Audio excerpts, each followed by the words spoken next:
The countdown is on to a once-in-a-lifetime total eclipse. Total solar eclipse. Total solar eclipse. On April 8th. On Monday, April 8th. This could be one of the biggest events of the decade on April 8th. There is a solar eclipse that is coming to the United States of America. This is an experience beyond all experiences. You can't prepare yourself properly for what this is like. This one's a little bit different.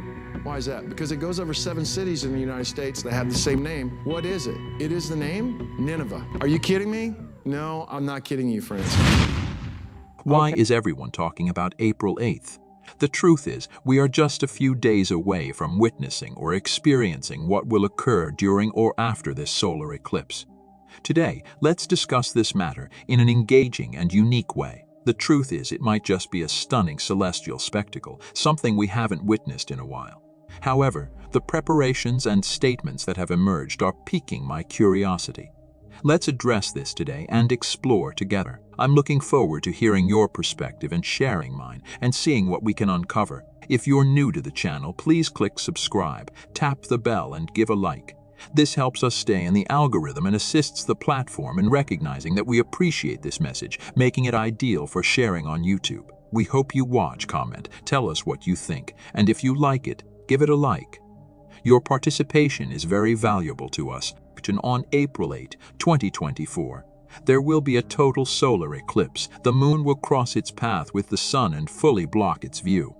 The eclipse will begin to be visible in Mexico. Then it will cross the United States until it exits North America along the Atlantic Ocean coastline in Newfoundland, Canada. There have been several states and counties declaring a state of emergency. Places like Texas, Oklahoma, and Ohio are concerned about the possibility of large crowds gathering to witness the event, and are taking measures to deal with the challenges that may arise, such as crowd control, traffic, and availability of basic resources like food and lodging. Why are so many governors, mayors, and administrators requesting the presence of the National Guard, a measure that seems excessive for a tourist event? The question is this necessary, or is it an exaggeration, an overreaction to the solar eclipse? This April 8 eclipse will undoubtedly be a historic event and is predicted to be the most viewed astronomical event in our country's history. What really matters is understanding what the Bible teaches us and why there is so much excitement about it. The Bible tells us that we should pay attention to the signs in the sky, right?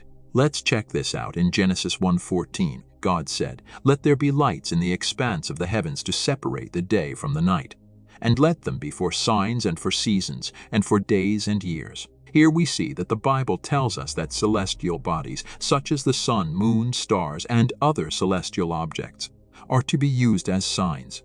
The question we need to raise is whether the eclipse coming on April 8 is one of these signs, and if it is, what does it mean? That's an interesting question. We have this recorded in Luke, and there will be signs in sun and moon and stars, and on the earth distress of nations in perplexity, because of the roaring of the sea and the waves, people fainting with fear and with foreboding of what is coming on the world. For the powers of the heavens will be shaken, and then they will see the Son of Man coming in a cloud with power and great glory. Now when these things begin to take place, straighten up and raise your heads, because your redemption is drawing near.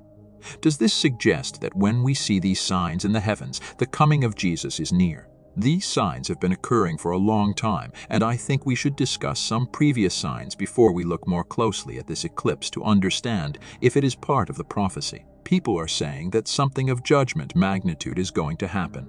Traditionally, eclipses and comets and such have been seen as indicators or precursors of change. For example, a battle that happened with Alexander the Great when he defeated the great Persian Empire. And on the day of the battle, there was an eclipse, and the Greeks saw it as a sign that they would be victorious, and the Persians saw it as a sign that they would be defeated. Many are saying that this is all just a coincidence. Let's see if it's all just a big coincidence. April 7th is Easter. Pagan Easter. So this total eclipse happening on April 8th passes through several cities with the name N. Now, there are several other parts of it as well. One of those parts is this crazy thing that actually happens on April 8th. You can't make this stuff up.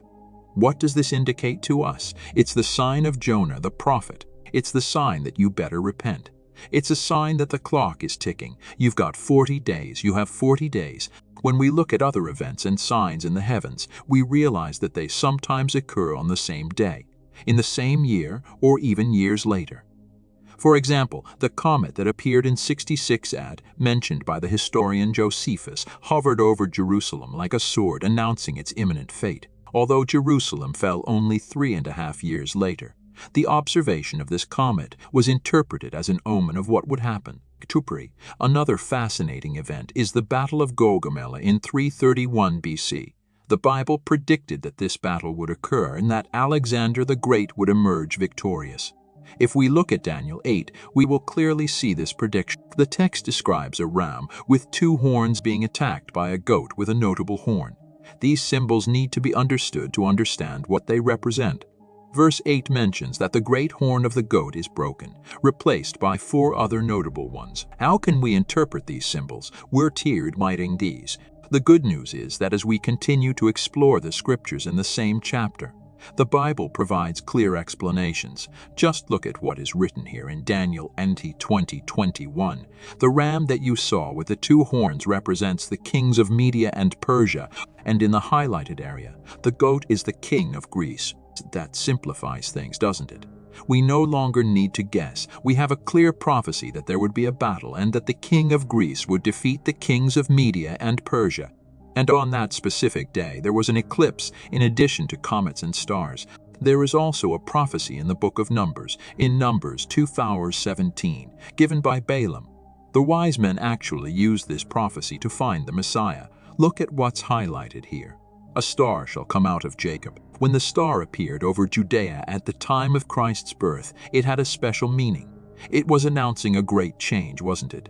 The arrival of Jesus. We have again this emphasis on some of these signs that point us in the right direction. It is important to continue asking this question because we do not want to be influenced by every wind of doctrine. We want to make sure that what we are talking about is based on truth.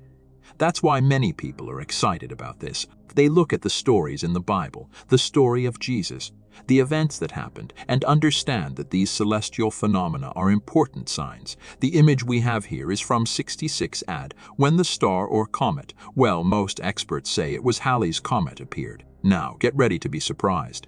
Sidon and Tyre were areas where the Phoenicians lived, known for their commercial skills. The prophet Ezekiel, in Ezekiel 28, mentions the king of Tyre as a precursor to the Antichrist. After the Greek and Roman conquests of Tyre and Sidon, the Phoenicians migrated to Greece and Rome. Interestingly, it was the Phoenician people who named the continent of Europe in honor of the daughter of the famous Phoenician king of Tyre. Today, the European Union, the United Nations, and even the United States have connections to the ancient regions of Tyre and Sidon, which were inhabited by the Phoenicians. These modern nations are expected to play a significant role in shaping and promoting a 7-year peace treaty as prophesied in the Bible and confirmed by the Antichrist. It is crucial to understand the significance of all this and what it may mean for the future. Moving on to 2017. 2 significant events occurred in the United States that year. First, on August 21, 2017, there was an event known as the Great American Solar Eclipse. It was visible across the country, from the West Coast to the East Coast. However, it's important to understand that an eclipse by itself doesn't hold much significance unless accompanied by other events aligning with biblical and Israelite contexts. The following month, on September 23, 2017, another exceptionally rare event involving the alignment of stars and constellations occurred, known as the sign of Revelation 12. On that date, the constellations of Virgo and Leo, along with Mercury, Mars, Venus, Jupiter, the Sun, and the Moon, aligned uniquely, resembling the description of Revelation 12 in the Bible. Did you know that this alignment occurred only twice in history? Well, here's where things get even more surprising. Keep an eye on these constellations as they will be significant again in relation to the 2024 eclipse. Revelation 12 warns us about the conflict between the Antichrist, known as the Beast, and the saints, as well as the rebirth of Israel and Jerusalem as a nation. Both of these signs together served as a severe warning to the United States regarding Israel, specifically about the division of the land 3.5 years later, symbolizing how this division could occur with the Antichrist from August 2017 to January 28, 2020. President Donald Trump proposed a centennial agreement called Peace to Prosperity. He advocated for a two-state solution, granting 70% of the land of Israel, including the eastern half of Jerusalem, to the Palestinians, the ancient Philistines, historical enemies of Israel, for the creation of a Palestinian state. 3 months later, the pandemic emerged, causing widespread devastation worldwide. This was followed by major economic difficulties, civil unrest, conflicts with Russia, and the loss of leadership for both Netanyahu and Trump in 2020. Surprisingly, instead of witnessing the signs of the four horsemen, as expected, we saw their signs occurring in reverse order.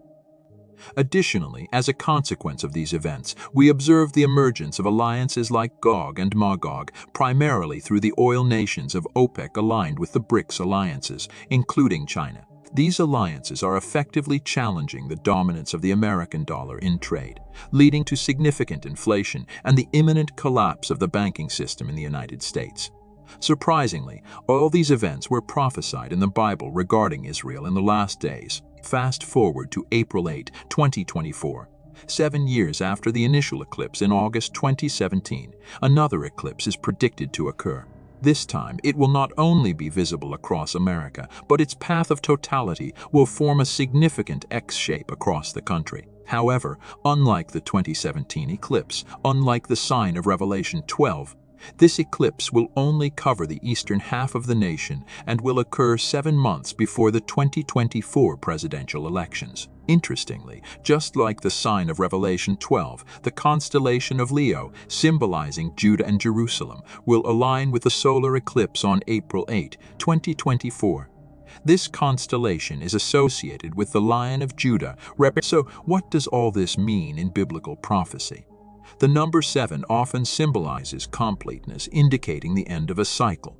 In this context, it refers to the conclusion of the 70 weeks of judgment on Israel, represented by cycles of 7 years. This eclipse is not necessarily a warning about future events, but rather a reflection of past occurrences connected to the future.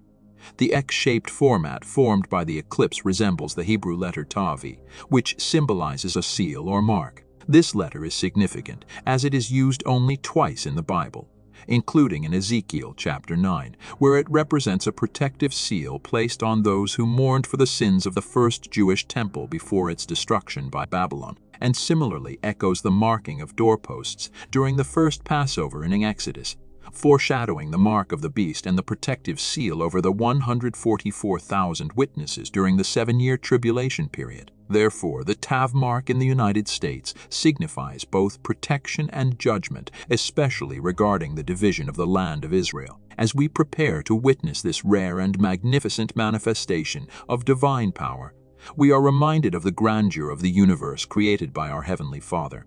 It is a time for reflection and contemplation, an opportunity to connect more deeply with God's presence in our lives and throughout the cosmos. Just as the moon interposes between the earth and the sun, temporarily obscuring its radiant light, we are invited to consider the shadows that may obscure our own spiritual journey. Sometimes we are confronted with challenges and tribulations that make us feel as if we are amidst an eclipse, unable to see clearly the path ahead.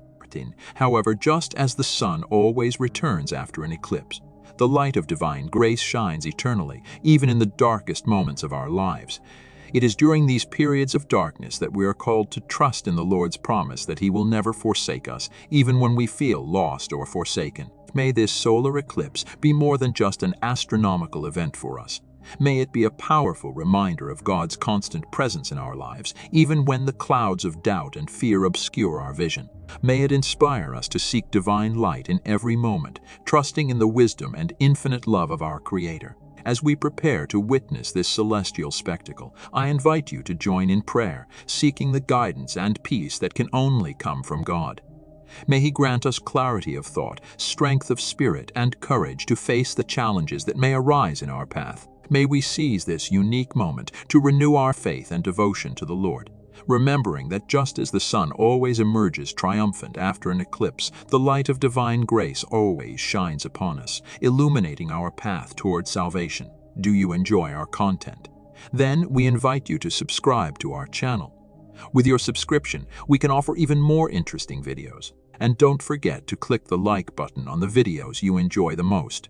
Each positive interaction helps our community grow and reach more people. We appreciate you being part of this journey with us. Together, we can